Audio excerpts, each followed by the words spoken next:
Le président zimbabwéen Emmerson Mnangagwa a appelé à un cessez-le-feu immédiat et à la poursuite du dialogue entre les parties belligérantes en République démocratique du Congo, RDC, pour assurer une paix et une stabilité durable dans la région. Il a fait ces déclarations lors de la réception du Nouvel An organisée vendredi 28 mars 2025 à la State House pour les chefs de mission diplomatiques et d'organisations internationales accréditées au Zimbabwe. Le président Mnangagwa a déclaré qu'au niveau international plus large, le Zimbabwe s'engage à protéger le multilatéralisme et à défendre les principes de la Charte des Nations Unies.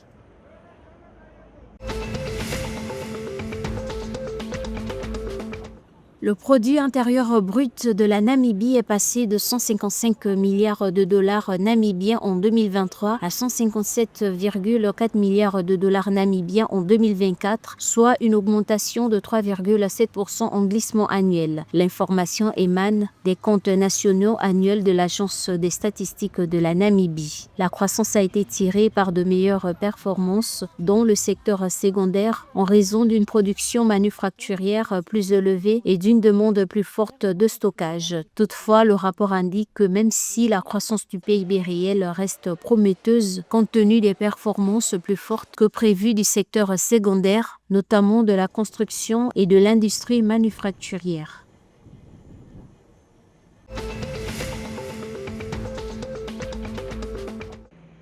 Selon les données financières et monétaires publiées par la Banque nationale d'Angola, les réserves nationales de l'Angola ont connu une baisse de 3% en février 2025 comparativement à décembre 2024, diminuant de 15 768 millions à 15 344 millions de dollars, ce qui représente un retrait de 424 millions de dollars. Comme l'a affirmé récemment le gouverneur de la Banque nationale, Manuel Thiago Dias, cette diminution est due au crédit accordé au Trésor national de la Banque nationale d'Angola.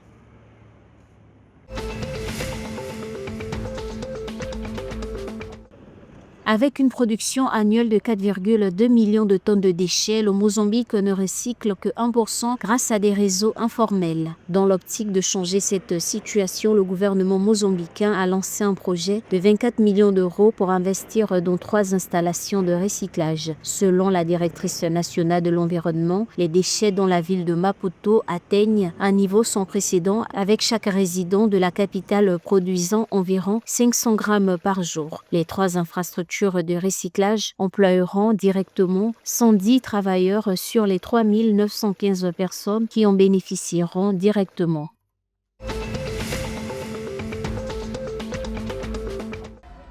Dotée d'une récompense de plus de 3 millions de rands, la 20e édition des championnats d'Afrique d'Ironman a été lancée le 30 mars 2025 à Guebera, dans la province du Cap-Oriental en Afrique du Sud. Cette compétition d'endurance rigoureuse, qui inclut la natation, le cyclisme et la course à pied, réunit plus de 2000 participants, parmi lesquels figurent 80 athlètes professionnels. Les titulaires actuels Marta Sanchez et Rasmus sont enthousiastes à l'idée de protéger leur couronne. Notons que cette ville devrait accueillir également pour 2025 les championnats nationaux de l'association sportive sud-africaine Toyota pour les personnes handicapées physiques pour la première fois depuis la pandémie de Covid-19.